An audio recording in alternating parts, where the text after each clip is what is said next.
Hi, my name's Amanda Trigg. I'm a divorce lawyer in Hackensack, New Jersey.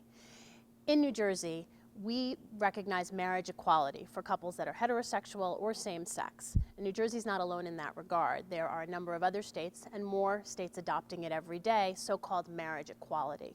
This trend started before, but continued after the United States Supreme Court handed down its ruling in the Windsor Matter in 2013, which, in a nutshell, said that the federal government could not deny benefits to same-sex spouses simply on the grounds that the marriage was not recognized under the Federal Defense of Marriage Act. The Defense of Marriage Act dates back to the Clinton administration, and it was overturned in June of 2013 by the Windsor decision.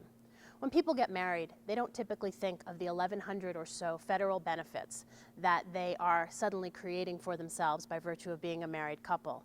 But every couple who was denied those benefits was thinking about them very much when the Windsor decision came down, and they've enjoyed taking advantage of those benefits since the Windsor decision started opening the doors for marriage equality and for benefits for same-sex couples.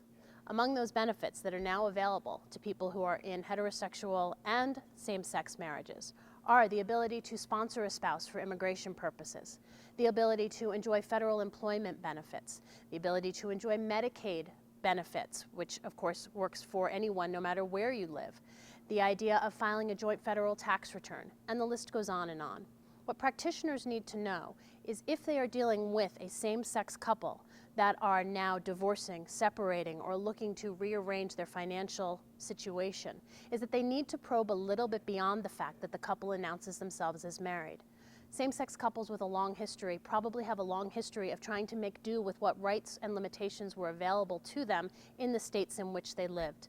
So any expert who is working with that couple needs to talk a lot with them about where they've lived, what ceremonies they've undergone, what contracts they've entered into between themselves, be it a partnership agreement, a cohabitation agreement, or a premarital agreement in hopes of being able to be married. There's a lot of personal information that needs to be asked, and they're tough questions.